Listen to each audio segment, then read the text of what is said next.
Welcome to the Business Behind the Scene podcast with Francesca Moi, where we talk all about real business problems, real solutions, and getting actual results in business. Hello, and welcome to episode number 22 of Business Behind the Scene. I am so crazy busy this week. It's not even funny.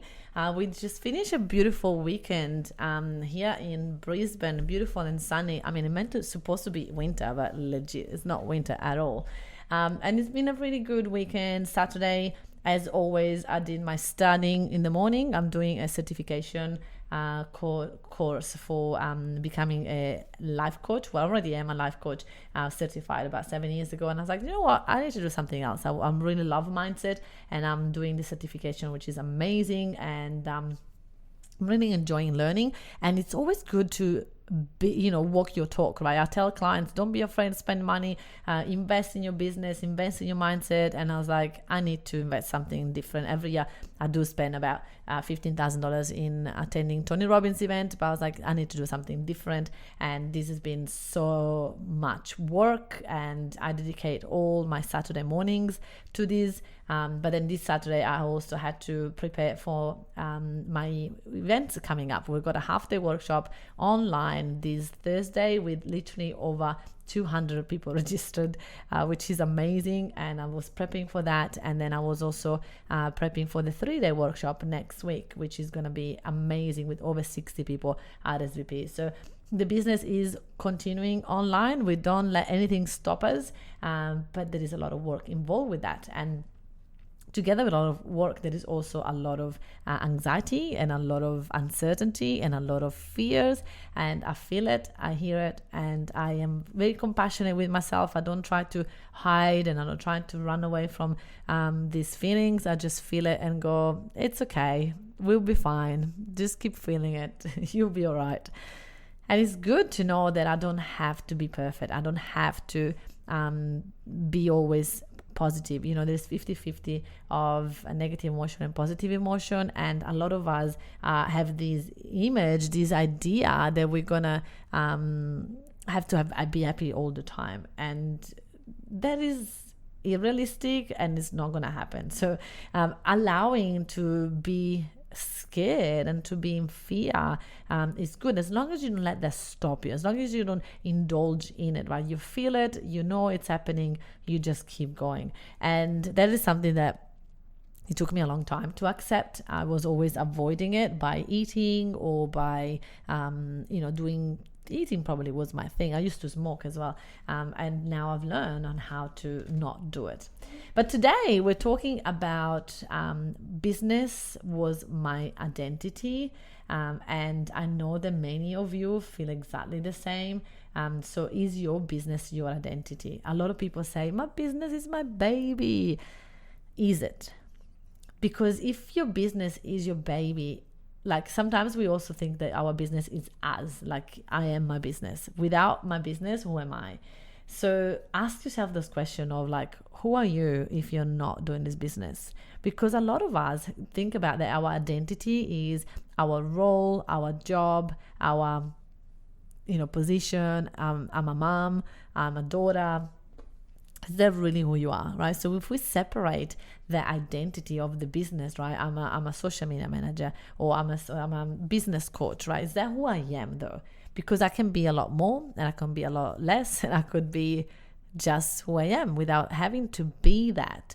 And there is so much release when that happens, when you just let go of the expectation that that's who I am. So for example, they call me the meetup queen, right? So I had this nickname from the beginning of my business, 6 years. And there was so much attachment to I am the meetup queen that I was really struggling to pivot my business to where it was going, because I didn't want to let go of this meetup queen idea. And I really wanted everybody to know me for that. And I was really struggling into moving away from it. So what happened was I couldn't grow anymore the business until I really let go of the business being my identity. So when the business was my identity, which means if the business failed, I was a failure. If I didn't get any sales, I was the person that I wasn't good enough. If a business wasn't reaching the goal, I was the person not reaching the goal. So it was everything like reflecting on me, and it was so much of ups and downs in my life because I was being the business. I was following the ups and downs of the business, and it was so much work to stay afloat. And now I've learned that the business is the business, and I am. And now I'll be able to separate the two things. And it's just amazing, the results, when you just realize that the business is not who I am. Priceless. Nobody could help me because it was my business. Nobody could help me. Like, I wouldn't accept advice from anybody. I knew more about my business than anybody else. I didn't want anybody to take over. There was so much pressure. And I was terrified to change anything, because now if I change anything and I fail, it's going to reflect on who I am. What people are going to think about me as a failure if my business fails.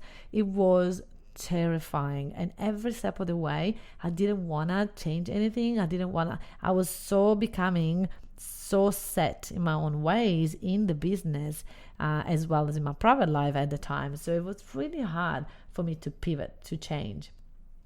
I was putting myself in a pedestal. Because I was putting myself as like, I am a successful business owner, so I don't hang out with people that don't have a successful business. I don't do this, I don't do that, which was BS, by the way. But my mind was telling me that if I am a successful business owner, I have to act like one. And so I had to be different from who I really am. And it was quite difficult, and I was quite lost for a little while there, because I lost my identity, right? So if I move away from the business, I was like, but then who am I?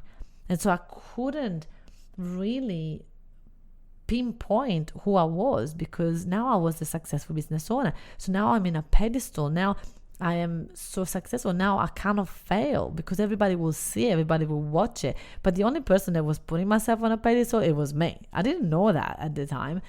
So the pressure was on, and I was like, now people see me, now people hear me. So to actually not feel that pressure, I would sabotage myself, the business, and I would spend so much time into avoiding the emotion of the feel of failure. So to avoid that, I was eating, I was smoking. I literally was smoking until about a year and a half ago, maybe nearly 2 years ago. I stopped smoking, and it was because literally I didn't want to feel the fear of what if I fall. And I remember when my brother was telling me, Francesca, now that you've got the business to $1 million business, what's next? What are you going to do next? And I was like, no, you don't get it. There's no next. I'm staying here. I'm holding on to this. I'm not going to let go. I'm going to keep going, and I'm going to stay there. That's the only place I can. I got to stay here. And it was devastating, because I couldn't grow the business, and I'm all about growth. So as I couldn't grow the business, I couldn't grow me, because it was too painful to even think to take me out of the pedestal and actually be me, right? I had all this expectation that I was putting on myself. Nobody else was. And so to show people at the end of the day, I was showing myself that I was normal, that although I had a successful business, I was still not perfect. I would smoke, or I would overeat. So then I was overweight, and I was like, yeah, I've got my business stuff together, but I am not perfect. So to separate myself from the business, I will make my private life, a failure. This is like, I don't know if I'm going crazy here, and I hope you guys can follow this, but watching your life. How many things are you doing to show people, or probably yourself, that you are not perfect? How many sabotages are happening in your life that you want to be just like everybody else? So because around me there were people that were not as successful as me in business, I wanted to resonate in other areas. So I was like, if I smoke, or if I overeat, if I'm overweight, if I'm single, if my love life is a disaster, then people will resonate and love me. If not, I'm just a successful business owner, which it doesn't work. Fascinating. When I realized that, I realized the consequences that all these thoughts were having. I was like, wow, I need to change it. So what consequences? I started to be so angry with my business. I was mad at my business, like legit. I started to have so much resentfulness. I was upset with my business. I started to blame my business for my weight, for my everything that was going on in my life, for being single. I started to hate everything about my business, and that obviously means that it was sabotaging everything. It was so hard to love my business. So my business, and all of us, right, our business we're expecting our business to make us happy. It's not your job business to make you happy. It's not your job, it's not your business job to make you happy. It's your job to make your business happy. So the business is on the outside of your identity, and the business is that part that is not who we are. So a lot of the time, literally, we're expecting our businesses to make us happy, or we're expecting our business to make us money. And until it makes us money, we're not passionate about it. Do you find that? Or I was like, I was making money, but I was still miserable. So I was like, until my business makes me happy, I'm going to stay miserable. I'm going to keep sabotaging myself. Fascinating. So when I realized that, I was like, wow, if I am happy about my business, if I'm passionate about my business, then my business will produce more money, which will give me more freedom, which will probably help me to get sorted, have more free time so that I can look after myself better.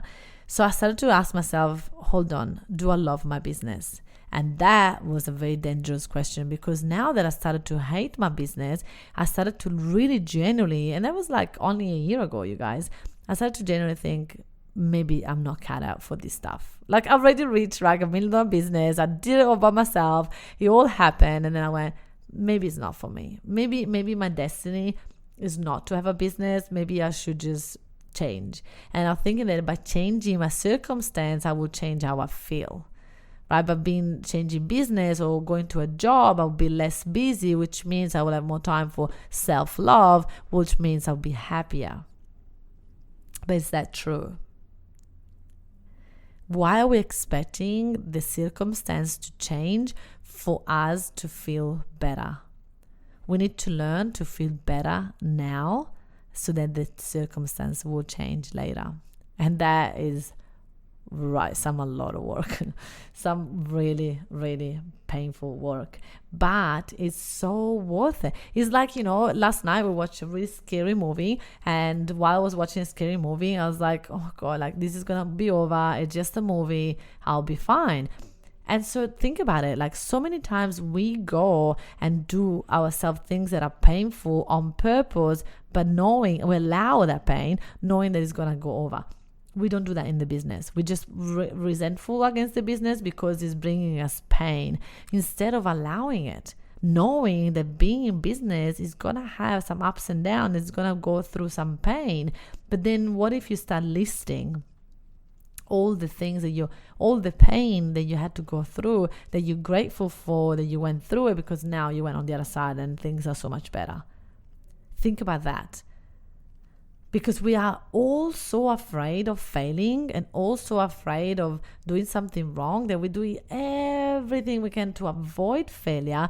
But think about that. How many times have you failed in the past and it was the best thing ever? Because I've done it multiple times. I've done like so many times that I've failed, and I was like terrified of failing. And once I failed, I've learned so much that I was like, wow, that was the best experience ever. And because of that failure, then this happened and that happened and all of this is happening. So that was the best thing ever. I've done that in my personal life, in my business so many times, and yet I still try to avoid to fail. So what if we could just embrace failure? What if we could just know that that's part of the path? What if you just like know that when you are, let's give an example, right?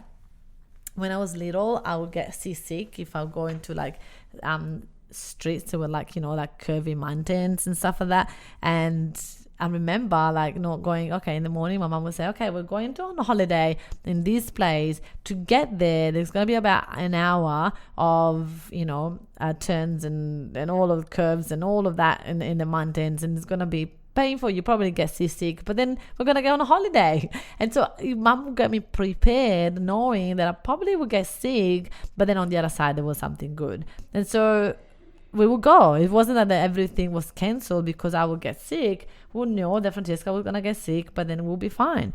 And so we did that trip knowing, preparing for that. So I had a little thing where I could puke, right? Everything was ready. Sorry if you guys are eating, I'm talking about this. But literally, everything was ready for me to go through and feel the pain and be okay being sick. And then the other side, we're going to be fine. Right? We will know that we'll have to probably stop a couple of times.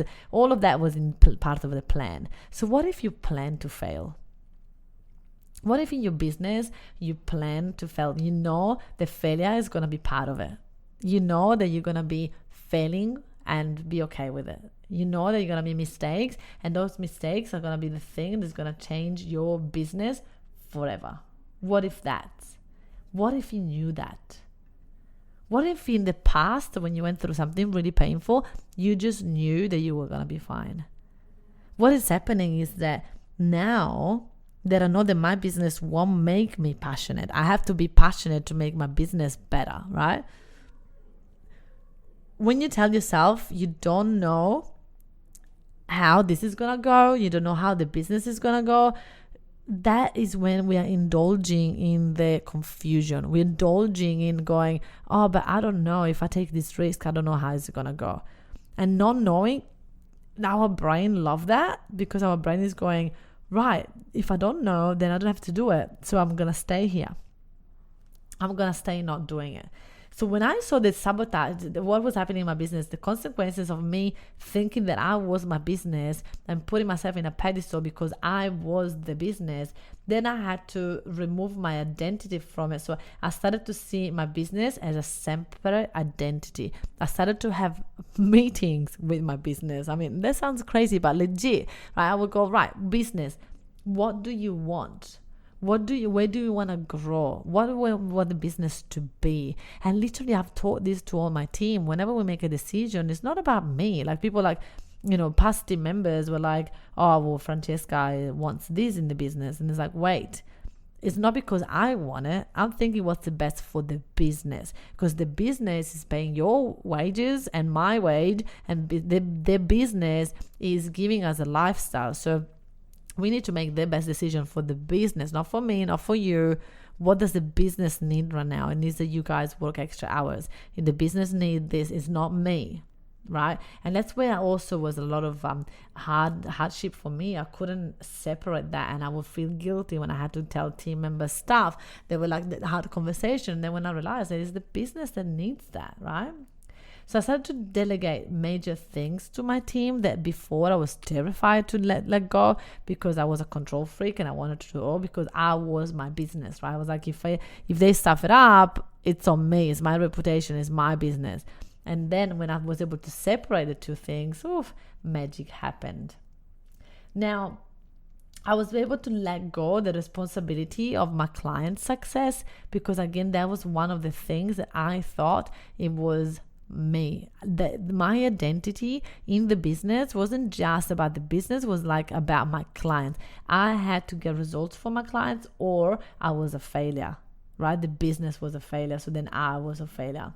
So once I let go of the responsibility, not only the clients started to get even more success because now there was less pressure from me, but actually the connection with my clients, and it was just amazing. When I started to Another thing that I did is I started to be okay of losing it all. That was a hard one. But I was okay. I was like, you know what? I kept repeating myself, if I lose it all, I will start again and I will do it again. If I've done it once, I can do it again. And that is a phrase that really set me free of letting go of my baby. It's so funny because like a lot of people tell me that, oh, it's my baby. Is it though? Is it really? Is your business your baby? Because if it is, you really want to work on that mindset. Work on it, because it's not your baby. It's not who you are. It's not part of you, right? stop trying to control the business and just let it go, let it flow to wherever it was meant to be, right? Let this business go and don't control it. Don't try to control it. Don't try to get the most, just hold on to it so tightly.